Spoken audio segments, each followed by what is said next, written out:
Hey, how you doing, everybody? Welcome back to another episode of God Concept. I'm your host, Mr. Pagan. Have y'all been enjoying them little DJ sets I've been doing? Them DJ sets, the little, you know what I mean? It's been fun, man. I've been having fun doing that, getting some promoting done with anything that I'm doing. If I got a VR, shit, I'm using it for doing promotions. If I got a laptop, I'm using it for creating something. You know, anything I do, phone, VR, computer, whatever I do, it has to be creating something. All my movement, all my motion right now, if it's not about appeasing my children, it's about creating something in life. Life itself created you. Life itself created me, and gave us these memories and these things that we hold dear in life. I had a thought. In this life, we talk a lot. One of our biggest things in this life is social, is our society, is our media. And back in the day, back in biblical times, we didn't really have a social media to turn to. So we gathered amongst each other. We congregated in groups and things like this. And we talked and conversed and came up and compiled different information and expanded on this information about everything: spirituality, the way we live our lives, culture, travel, how we got to that point, to that meeting point, to that meeting of the minds and that meetings of the personal human body to create that Tower of Babel. Today's Tower of Babel is the internet.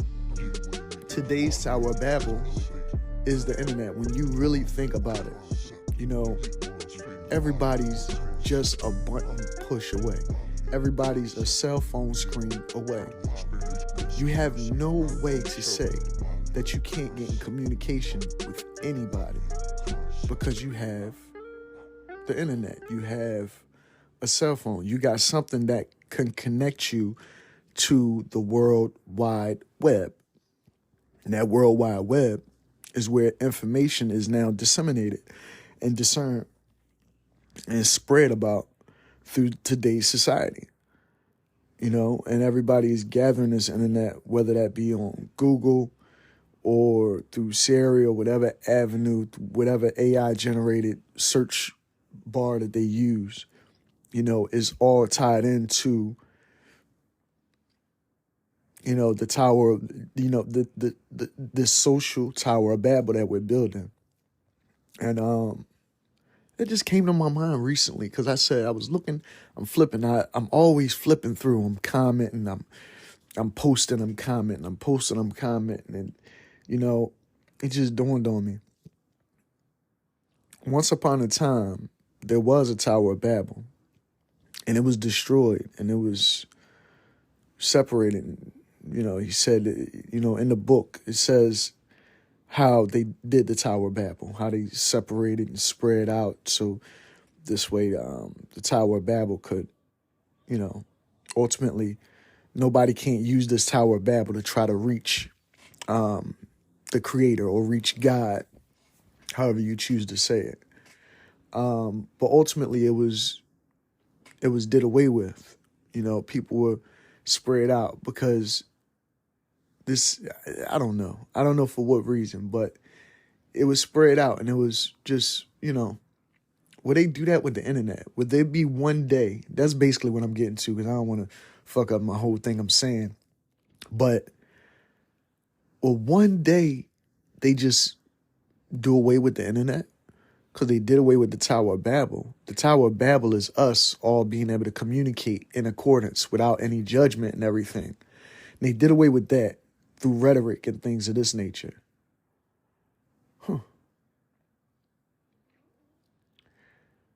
So will they do that with the internet as well? Or will they let it live on and just use it to use the same internet that's building the Tower of Babel to actually destroy the Tower of Babel? Because it's all about rhetoric. If you think about it, you can use a tool to create, and you could use a tool to destroy. So just like you could use the internet and social media to gain unity in society, you can also use social media and to cause chaos in society. You know, nowadays, whether you have a 9 to 5 job or not, you're still a slave to something. We're a slave to our devices. I noticed that a lot of times, everything that we got to do, everything that I have to do is on a device. So I try to disconnect and sometimes get away from these devices and things like that. Because, the concept of these things is just, it's just weird to me. I mean, I love it. It's technology. It's something that I've been into pretty much all my life, the gaming thing and everything. But, to rely on something so heavily, it can't be good ultimately, it can't be good for what? For the future for our future thinkers. It may be good for them, but if you could just rely on AI to do or say, or solve any miscalculation or correct anything that you need to correct, you know, you're headed to a state of full autonomy where you're not even looked at as human beings no more, or human beings or people are being replaced by these autonomous, modes of doing things. Not just on a social level, not just on a, work level where, you know what I mean? Because autonomy is taking over. You got self-driving cars now. You got self-driving trucks. You got, people doing, you got robots making sandwiches now. I mean, they making sandwiches. So it's like, I mean, really, if they don't need you to make a fucking sandwich, if they got robots a Roomba that could clean up a room for you, if they got all that type of stuff, I mean, what is our need? What is our purpose? What do they need you for in the workforce if a machine could do all the mediocre jobs, right? This is, I don't know. It's a cold-blooded thing. It's a situation where, if only a robot can create. I mean, only a robot can do certain jobs, tasks that's Monday. Okay, a robot can take over a task and do something that it's supposed to do, is programmed to do this. One thing that computers aren't good at is spontaneity. Spontaneity is what separates us from AI. Now, AI is catching up because AI is becoming more spontaneous in the way it does things. You know, that's ultimately where they want to lead AI. They want to have artificial intelligence able to match or even supersede the intelligence of a human being. How else can you put it? How else can you explain that? Your phone is able to remember far more than you. Your device is able to store and hold, infinite amounts of information and things at any given time, depending on the gigabytes you have on that phone. If you got a terabyte on there, golly, you're holding a life's worth of content on your phone. Depending on what you have, basically, your phone is your brain now. You don't have to be a great thinker. You don't have to be, this is what they did. This is why you don't have, any intellectuals nowadays, any real true thinkers, because every thought is tied into the phone. Every thought is tied into a want, a need, a desire that your phone could fulfill, or a fleshly desire. So you're not really thinking about creating anything. And most people, you know what I mean, especially when they got a lot of money. You know what I mean? People got a lot of money. You know, you get books and things written by other people, and you don't really put your own intellectual property into what you're doing. It becomes like print and paste at that point. You know, yeah, I use AI. I generate different information and things like that, and you know, it expands my knowledge. I use AI to expand my knowledge base on a lot of things, just like a lot of people. You know, a lot of people use AI or their Google. I'm gonna say Google to expand their knowledge base on a lot of things. But at the same time, do you stop right there? Do you actually pick up the knowledge that you learned from Google and keep it with you? Or do you just rely on Google to know this information at any given time you need it? You know what I mean? We don't go anywhere without our phones and everything. So most people, they don't want to remember anything. They just want to be stuck in their own little world, their own little bubble, and let their phone or their computer handle all the heavy lifting for them. But at times, you got to put your own brain energy to the test. You got to put yourself to the test, because we are still natural beings. This is still nature. I mean, yeah, we came up with these computers and this reality that we're living in, and yeah, it helps out. But at what point do you put your own brain power to the test? You know, at what point do you decide that I'm tired of not using, you know, the talents or abilities that God gave me, and actually see if I could do this thing without an autonomized system running me, or me working for an autonomized system. And a lot of the systems that we work for and are a part of don't seem to be autonomized at all, because we're human flesh, we're human body. So you're doing this job day in and day out, and it don't seem like it's just like autonomous, but it is. It's because that they're providing that system there that's allowing you to grow something, you know, to pay bills, to have your family, to be happy, and things of this nature with your everyday doings. But it don't allow you to grow intellectually. It don't allow you to grow on a personal level. You know, a lot of people out here, they just work on daily, they work every day. And what they'll do is they'll promote working every day to people. And what they should be doing is promoting creativity to people. You know what I mean? It's like, I applaud the working man who can still use his creativity to try to build something different, or branch off, or have his own brand, you know, or her own brand. But what I don't respect is a working man that denounces creativity. Because you have some working people, they become like irritated by people trying to create something. They become stagnant. They don't want anybody else to build anything, because they never built. So they just want you to work. This is why your parents, they just want you to go get a job. That's how it is in a lot of ways. Yeah, we got bills that we accumulate, but you don't come to this world with bills. You come to this world with you and your abilities and your gifts and your talents. You don't come to this world with bills.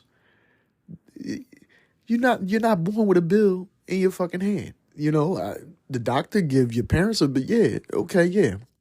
You do have a bill. You have a bill of lading called a birth certificate, and you do have a bill. You have to pay the hospital bills.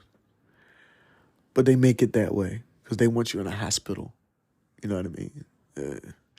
A lot of people gave birth in a house. A lot of people had, you know, different ceremonies at their house, so they won't be attached to government. But yeah, man, it's about building. It's about creating. It's about having those babies, intellectually, physically, and spiritually.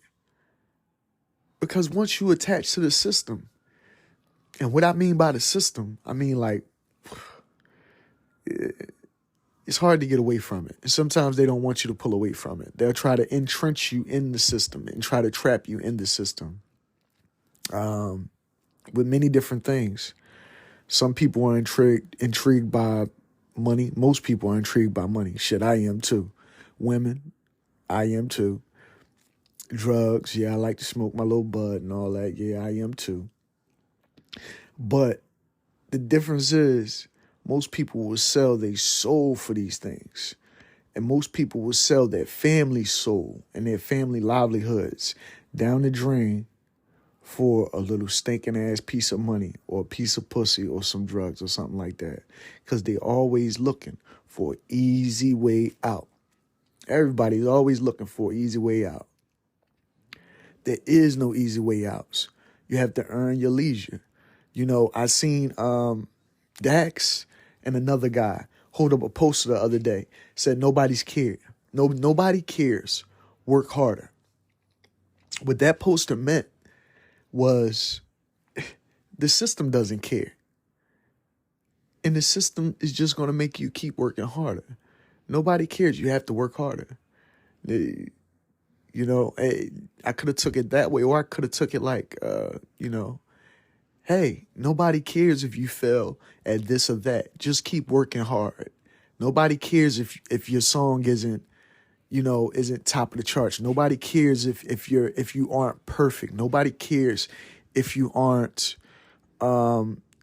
exactly what they expect you to be, because nobody's perfect. So nobody cares about you trying to be perfect. Just work harder. Just keep working. Work hard. Just keep working hard. You could take it that way too. But me knowing the internet and me knowing the psyche of people, I already know what that was. Nobody cares, work harder was a message from the system letting people know, you know, basically keeping people on a certain level. They may have been unaware of the message that they was passing, or maybe they knew it had a double meaning there. It depends on your perception. Maybe I have to rethink that. See? That's me not being autonomized, because I actually had to think about that. That's why it's so hard for me to do podcasts, because I'm constantly having these thoughts.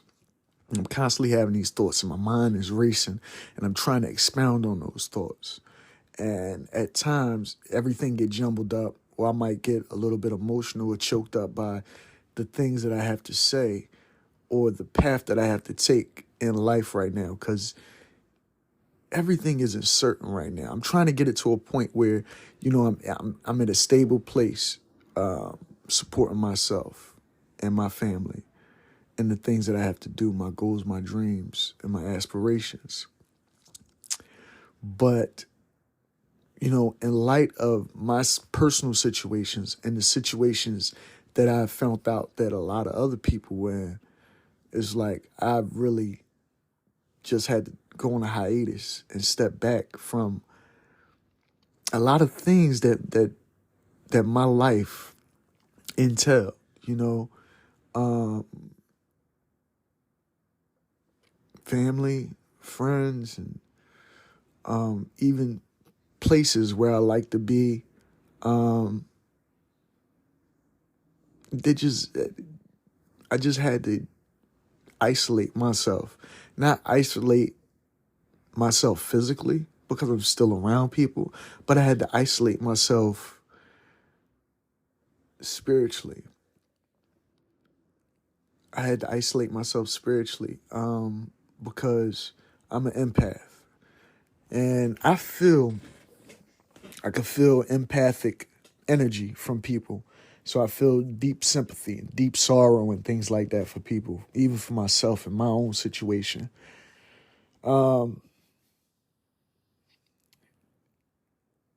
And I just can't, like, okay, if you're a person that lives in the physical, yeah, you get out here and function normally, like nothing really matters, because, you know, you don't really care about the spiritual. You're more a physical type of person.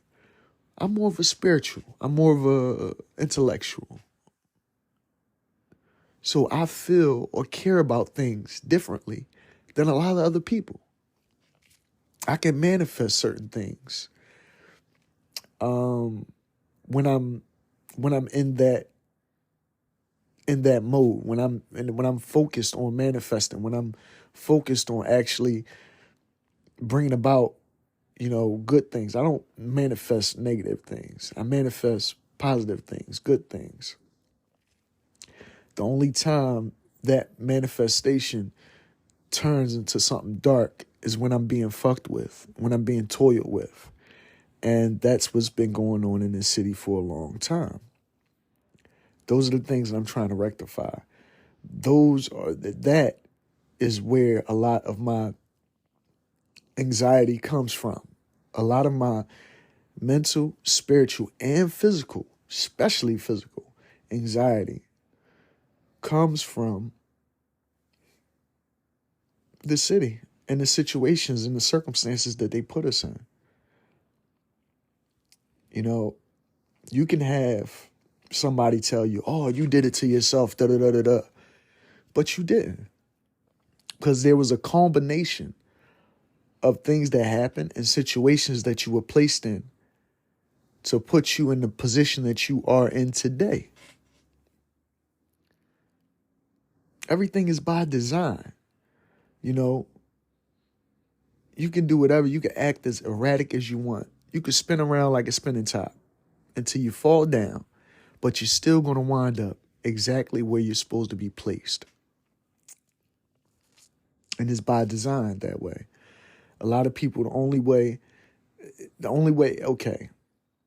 I wonder if homeless are supposed to be homeless. Like, if the homeless population was supposed to be in the position that they are, homeless. Because, technically, I'm homeless. But why are they that way? What did they see? What did they experience to make them have no home or go through this? I'm looking for something. Or go through these things in their life. It had to be something. They recognized something. They seen something. Next time you on Skid Row or something like that, or talking to a guy down on his luck, just ask him, what put you in this position? How did you wind up here? And they got a story for your ass. That's why I say everybody has a book to write. Everybody has a story to tell. The only time you'll really succumb to the pressures of life and things like that is when you don't use your story, when you don't use your intellectual property. We believe in God because they wrote a Bible. Think about that. We believe in the word of God because they wrote a Bible. We believe in the word of God because they've written the Quran. It was given. These messages and these visions and these stories were given, to us to reiterate the life of prophets and the life of vessels that God dwelled in or the Creator dwelled within. If we didn't have these books of religious knowledge or spiritual knowledge, I want to say, it's not religious knowledge, it's spiritual knowledge, because religion is man-made. The Bible, the book, any holy book is technically man-made too, but it's man-made with the Spirit of God. You know what I mean? A lot, because God dwells within us. So yeah, man can make it, and it could be an inspiration from God to do so. But hopefully in doing so, the man's ego don't get in the way of discerning the Creator's message. See, that's what we don't think about when we're reading these holy books and everything. Because man is still man. And even if the Creator or God is giving a message to man to make him write a holy book for him, if that man's ego at any point creeps in his mind or in his heart or in his pen as he's writing that book, you're going to come up You're gonna have something written down that's not completely 100% divine words of wisdom from a higher power, from your creator, from God.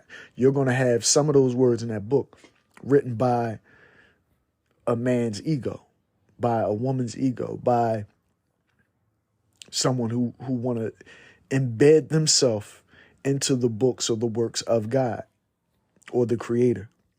And I hate to say it, a lot of times that's what we're dealing with. I mean, yeah, you know, you could discern truth from lie, but that's only if your logic is intact. If your logic is not intact, how can you discern any information that's passed to you? If you don't have any knowledge base built up on anything else, how can you discern if information that's passed to you is real or fake, real or false? And that's what we deal with here nowadays, because we get fake news, we get fake religion, we get fake this, we get fake this, we get fake inspiration, it's a lot of things fake, and you can't really tell because what you've been building is based on something fake. A lot of people really can't tell when they're getting, when they're getting the truth told to them or when they're getting the truth shown to them, because what they've been getting fed for so long is lies. It's lies and, basically misinformation. I don't want to lie. I don't want to lie to anybody. I don't want to have to, lie about who I am. I don't want to have to lie about any information. I don't want to. Shouldn't have to. If you want to truly be you, if you want to truly be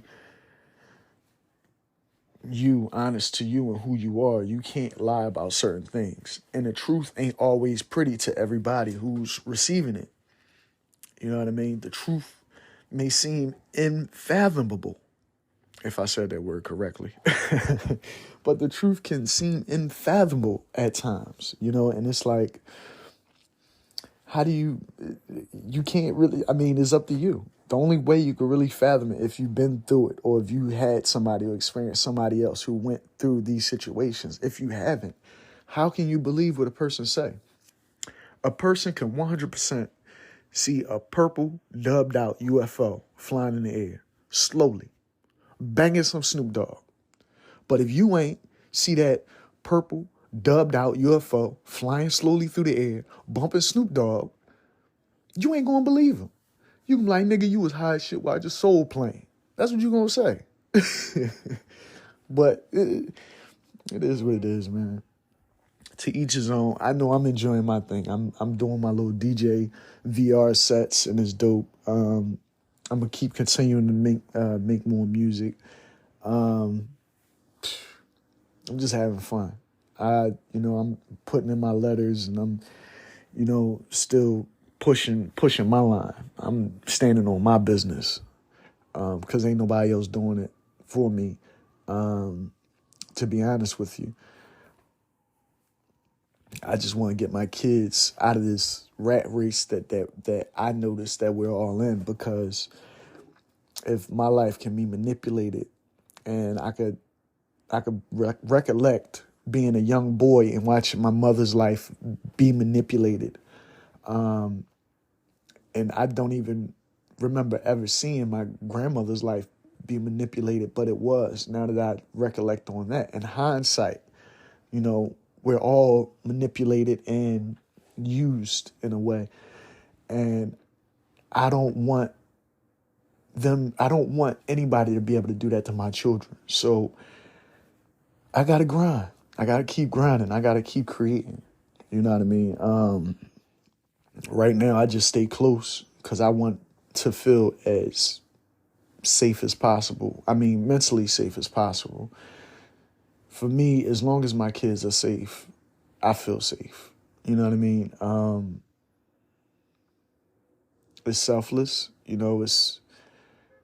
I can't help. This is who I am. But if I feel like everything is in disarray, I want to stay closest to what's actually stable, and the things, the the only thing that I see that's stable in my life right now are my children. So I'm going to stay close to them as possible. I mean, if I'm going through it, I know they're going through it. And if I'm able to keep a level of normalcy and maintain and still do what I got to do and persevere, I want to make sure that they could do the same thing. So I stay close to them and make sure they stay grounded and stay rooted, and just try to raise them as normal teen children, like everybody else, in the midst of all my battles. But yeah, man, support the books. They're out there on Kindle and Amazon. They'll be on more marketplaces soon. I believe I got it on Apple too. Music is out there on all streaming platforms: Amazon, Spotify, Tidal, YouTube Music, everywhere music is played. So go check out the music. I've been DJing my music exclusively, so go watch my social media pages and check out a set. I'm still getting better at it. Millennium Mixmaster Mark shit. See, only people who really know me, which a lot of people don't, knows that I came up with Millennium Mixmaster Mark when I was a young boy, staying around Buies Avenue, 2nd and Buies. And my mom had, got a DJ equipment and stuff like that in the basement. And I had my records. And I would just sit down there and scratch, just practicing and stuff. And Millennium Mixmaster Mark was born. And since then, I haven't had a DJ set in a long time. But I utilized my Oculus Quest as a DJ set because it has all the features and functionality. So I just DJ in VR, and there you go. DJ Quad M is back. Let me keep that going. Yeah, peace. Y'all have a good one. Bye.